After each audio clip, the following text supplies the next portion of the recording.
बसव centre सोलापूरच्या वतीने मनोरमा बँकेचे चेअरमन ज्येष्ठ साहित्यिक श्रीकांत मोरे यांना नुकताच बसवरत्न पुरस्कार जाहीर करण्यात आला आहे। या पुरस्काराचे वितरण रविवारी 4 मे रोजी सायंकाळी 6 वाजता लोकमान्य टिळक सभागृह एम्फी थिएटर येथे होणार आहे। श्रीकांत मोरे यांचा संक्षिप्त परिचय याप्रमाणे। ज्येष्ठ अर्थतज्ञ श्रीकांत मोरे हे सध्या मनोरमा बँकेचे चेअरमन असून मसाप पुणे शाखा पश्चिम सोलापूरचे ते अध्यक्ष आहेत। 1981 मध्ये श्रीकांत मोरे यांनी कोपरगाव तालुका कोळपेवाडी येथून शिक्षक म्हणून सुरुवात केली। 1984 ते 1989 पर्यंत महाराष्ट्र शासन वित्त लेखाधिकारी म्हणून मुंबई येथे, तर 1989 पासून सहकार खात्यात जिल्हा उपनिबंधक, जानेवारी 2016 मध्ये वर्ग 1 पदावरून सेवानिवृत्त। साहित्य व निसर्गाच्या सहवासातून 1974 पासून काव्य लेखनास सुरुवात। आजपर्यंत त्यांची 28 पुस्तके प्रकाशित झाली असून 21 कविता संग्रह, 2 कथा संग्रह, 5 ललित लेख संग्रह प्रसिद्ध झाले आहेत। आणखी काही पुस्तके प्रकाशनाच्या मार्गावर आहेत।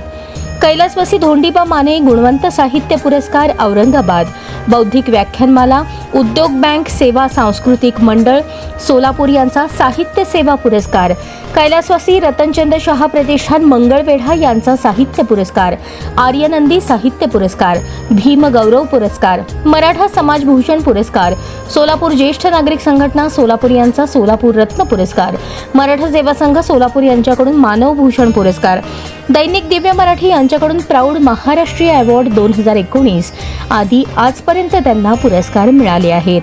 जात धर्म पंथनिहाय लेखन त्यांनी केले असून महात्मा बसवेश्वर यांच्यावर त्यांचे धर्मनिरपेक्ष असे व्याख्यान झाले आहे।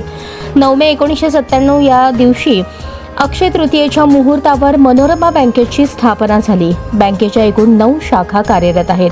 बँकेचा मिश्र व्यवसाय 1060 कोटींचा झाला असून मनोरमा परिवारामधील सर्व आर्थिक संस्थांचा एकूण व्यवसाय 2250 कोटी रुपयांचा आहे। श्रीकांत मोरे यांच्या आर्थिक, सामाजिक, धार्मिक, शैक्षणिक आदी कार्याची दखल घेऊन श्रीकांत मोरे यांना बसवरत्न पुरस्कार बसव सेंटरच्या वतीने जाहीर झाला आहे।